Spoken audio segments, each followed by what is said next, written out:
What is a famous urban legend of your country or town? We had one called Joey the Clown. Nearby is a disused Victorian railway, which has been transformed into a path for people to walk, jog, cycle, and links different parts of the city. Before that, it was just disused and didn't have tarmac or anything. Just mud, grass, and there were no gates in the side doors of the tunnels. The tunnels are really dark in there, and we used to hang around in there when we were kids. We became aware of the urban legend of Joey the Clown, who was a lunatic who ran away from the circus, kidnapped someone, and hanged them by their feet upside down from one of the pipes above the tunnel, right into the path of an oncoming locomotive, which he also jumped in front of. Rumors still persist that people have seen Joey's ghost in the tunnels, and if you were brave enough to go in the tunnel at night, you would hear him laugh, hear a baby cry, and the sound of the locomotive. My mother uses this to her advantage when I was a kid though, by telling my sisters and me that Joey the Clown preys upon children who wear odd socks and who refuse to wear clean underwear. So of course we'd all be wearing matching socks and make sure we had pristine underwear on when we ventured down to the old railway. I live in Northern Australia, and everyone growing up in my town knows of the legend of the Poinciana woman. There are many variations to the story, but the one I grew up to know is that of a woman who hanged herself from a Poinciana tree. She is said to appear as a beautiful woman to entice men, with long dark hair dressed in a white gown, and is said to be situated at our Army Reserve. When I was around 12, and my younger brother 10, he had been in his room, and I was in the lounge room on the computer. He had come barreling out from his room screaming, "Can you hear that? Can you hear that?" before dragging me over to the window. There was a faint feminine moan. We could hear it moving from the window we stood at, to the one across the room and back in a clockwise direction. The wind had picked up with the noise despite how still the night had been. The sound became so loud that we were on the floor covering our ears and crying. When I've brought it up recently, my brother agrees it was almost as if the sound had been in our heads. This went on for about 10 minutes before abruptly stopping. No wind, nothing. We found out the next day that our older siblings had been at the Army Reserve that night before they got home, had climbed the concrete pillars to the locked gun turret, and had been taunting the Poinciana woman before they left, when they heard footsteps, assuming it was security. What creeps me out most is that not long after the event, I found out there has always been a Poinciana tree outside my window. So about my 3rd year in Japan, I moved to a small town. I am living way up in the woods, north of the little town I work in. It is a narrow winding road with a river on one side, and a steep mountain on the other. The road is so narrow that there are places to pull over and wait if another car is coming. One night I am heading home after work, keeping in mind that if I see a car heading toward me, I have to pull over. I am heading north with the river on my left and mountain on my right. I get to this place, where the road curves to the left with a big rock on the left side of the road, right at the curve. I see car lights of a white tourist-type car to the left of the rock coming from the other side, and so I pull over to wait for them to pass. I keep waiting for them to come around the rock, but they never come. Weird. But there are a few buildings up there. Maybe they pulled in just as the rock obscured my vision of them. I head home, without thinking much about it. Later that night, I get the munchies, and the only store was back south in the main part of town. So I am driving south this time and coming to that same corner. And I see the same white car, past the rock shrine, coming north towards me. This time, I am by the buildings, and I pull over and wait for him to pass. But no car comes. This is really weird, because on the north side there are places a car could disappear, but on the south side, there is nowhere to go. Only a steep mountain on one side, and a river on the other. as I ease around the bend. Nothing. No car to be seen. So this sticks with me, until one day in October, I am teaching a cultural lesson about Halloween in the local junior high school. The subject of ghosts comes up, and I jokingly say, "Hey, I think I saw a ghost. Do you know the road that goes north with the shrine in the corner of?" Screams of terror from half the class. Like total panic, girls are crying, guys are shouting, and the Japanese teacher has gone deadly white. Some are literally in the fetal position moaning, "Stop, stop," over and over. I was floored by the reaction. It seems that the rock was a dangerous place, but was unable to be removed because of the shrine without offending the gods there. A white car crashed into it and someone died. People freaked because there was no way I could have known about it. When I was a teen, there were rumors of Snowsuit Man, a dude that used to wander the big park in my city at night in the summer, in a snowsuit all done up from head to toe, hood and everything. It was rumored he used to ask people walking through the park to beat him up. One night, a bunch of us were chilling in the park being teens, goofing around. All of a sudden in the distance we see a person. It wasn't unusual to see other people in the park, even in the middle of the night like this.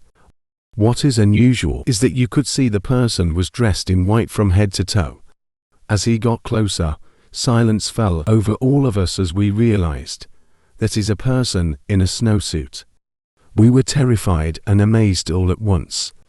He sat on a bench a little down the path from us, just sitting there. One of my more adventurous, or stupid maybe, friends went over, sat on the bench a bit, then came back over. Snowsuit Man didn't ask to get his ass kicked as we heard. In fact, he didn't respond or even acknowledge my friend's presence. It was obvious, my friend said, that he didn't take that thing off and piss in there, as evidenced by the massive stains he saw when he got closer. So there you go. While not exactly like we heard, unless it wasn't a night he felt like getting beat up, the Snowsuit Man exists. People from my home county of Wiltshire are sometimes referred to as moonrakers. There's a legend stating that during the 18th century, when smuggling was common in the western country, smugglers would hide barrels of French brandy in a local pond or lake, which they would fish out of the water after dark using rakes. One night, the smugglers were caught in the act by the police, and when asked what they were doing, they said that they were trying to rake in the wheel of cheese that was floating in the water. The cheese was actually the reflection of the moon in the water, and assuming the smugglers were simpletons, the police went on their way, oblivious to what the smugglers were really doing. The tale of the big black dog circulates around our area. I grew up in a rural area with a terrible amount of legends. When I was young, a teen near our house died in a car accident. Not an uncommon accident for a young teen. She crashed into a tree. But some said that she did so trying to avoid a dog. A big black dog with an unusually long tail according to some descriptions. It was said by some in the area that an old man in the area mistreated a dog, and the dog in question haunted the area seeking revenge. It was said that seeing the dog predicted either death or great fortune. My brother used to tell me stories about the big black dog. I pretty much ignored the stories until I encountered the dog for myself. When I was in high school, I had a friend who I took with me pretty much everywhere. When we explored the woods near my house, we always took my family dogs. It was a rural area where we regularly let dogs off leash and just expected them to follow us and not stray too far.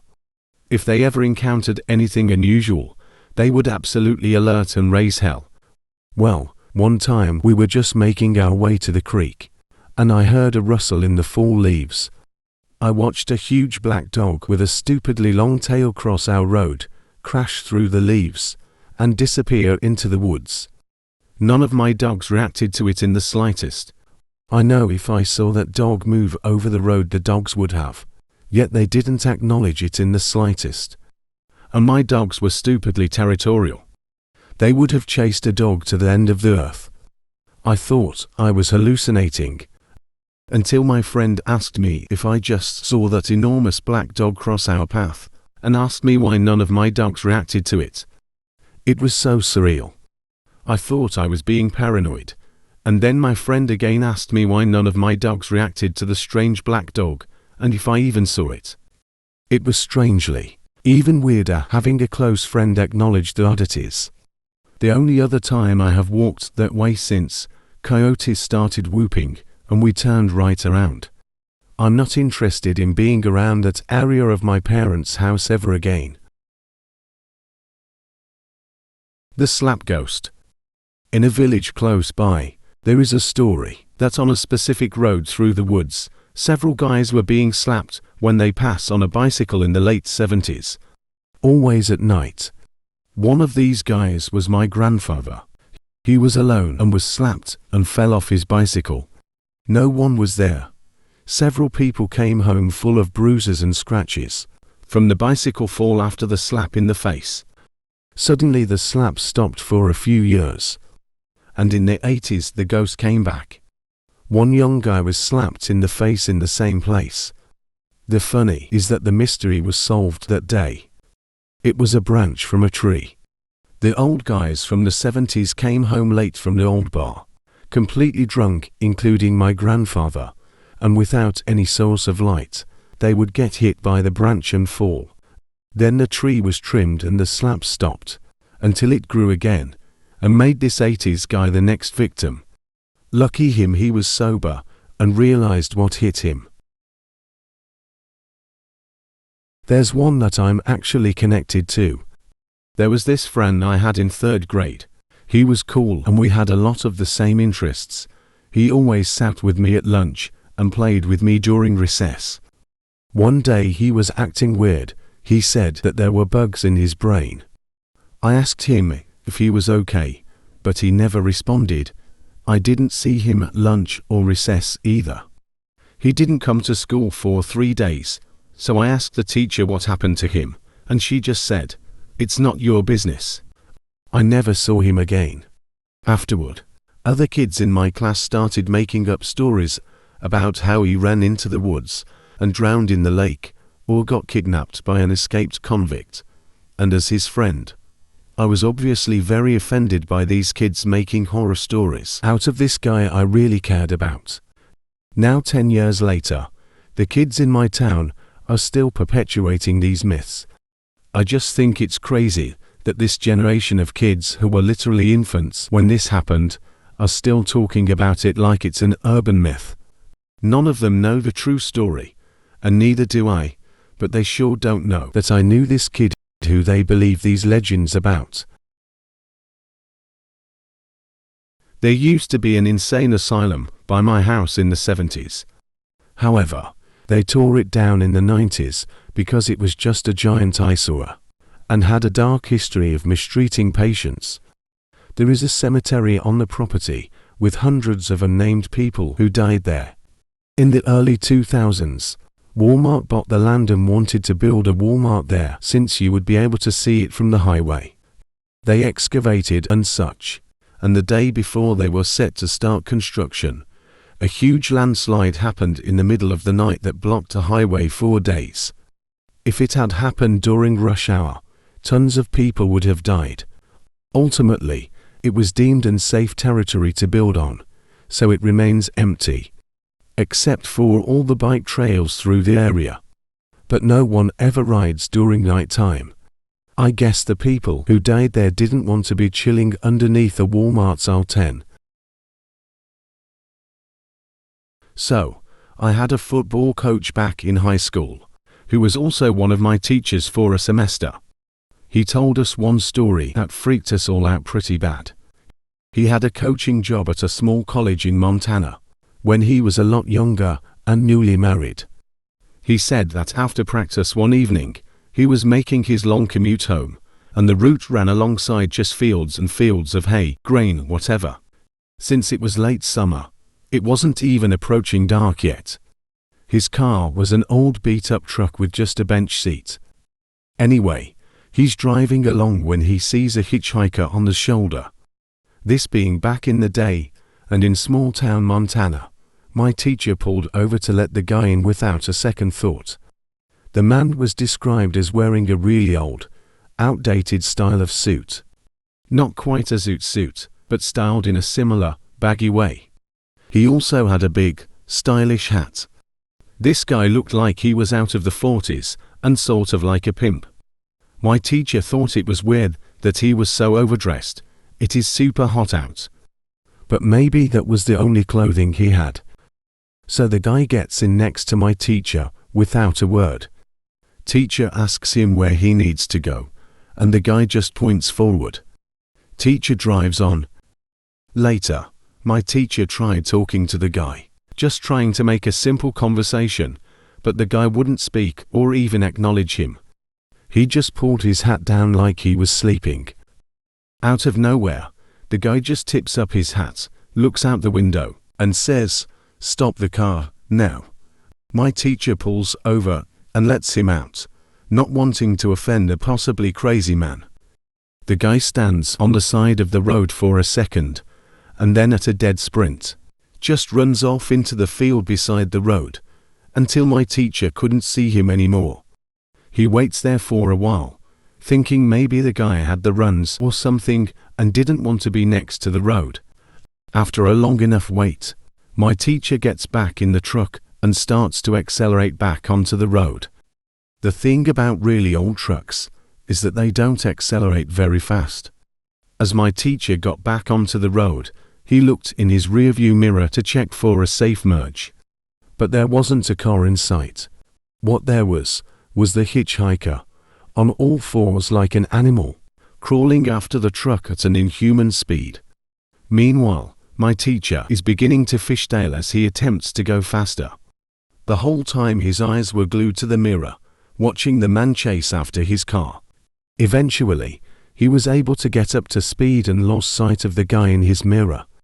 When he was able to stop at a gas station to use a payphone, he called his wife at home to tell her the story, and to lock up the house. She thinks he's just messing with her, and he had been talking to her co-worker about the hitchhiker.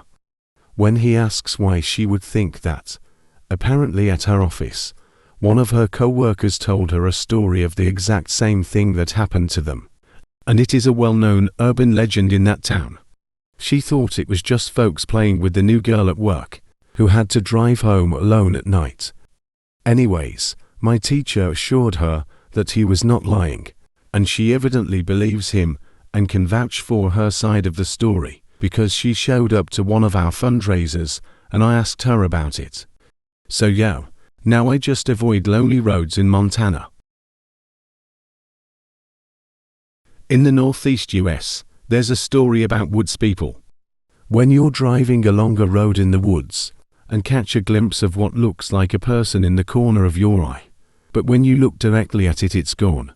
They say you might have encountered woods people. They are masters of camouflage and can sense when someone looks at them. They come to a halt so you can't sense any movement. It's speculated that they wear bark, mud, moss, and grasses to blend in.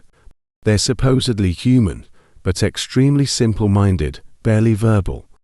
They're very small in stature and avoid contact with civilization mostly. Nobody knows where they live or congregate, but they usually move on if there's too much activity around. They're also peaceful. On some farmlands, they will do very simple chores at night, or off in the distance. They may sweep a barn floor or stack some wood, but anything more complex is beyond them. They do it in exchange for not bothering them, as they sleep in the barn for a night, or for some bread and vegetables left out for them to find. They've never been known to steal or kill animals or livestock. We have one in Venezuela called the Whistler. Description is usually of a very emaciated man dressed in cowboy's rags with a wide brim hat that hides his skeletal face. He roams the countryside and patches of bush at night, with drooping shoulders, a downcast stare, A heavy bag full of bones, and half decomposed, remains slung over his back. There are two distinctive features, however, that make him particular. He continuously whistles a high chord progression C, D, E, F, G, A, B, C, that goes higher in tune with every note, and is unnaturally tall and strong, with some accounts describing him as towering over 6 meters in height. His origin is not clear, with some tales stating him as an accursed parasite. But whatever he is feared by lone travelers, especially drunk or unfaithful men that travel through the country. The story has it that his ominous whistle is suddenly heard very loud and close, yet the source cannot be pinpointed, and contrary to logic, when the sound gets lower and appears more distant, it is an indication of his immediate proximity. He will then destroy by strangling or concussion, devour the victims and throw the bones in the bag. He can occasionally be seen wading over the high walls of fincas, and honest prayer should keep him away.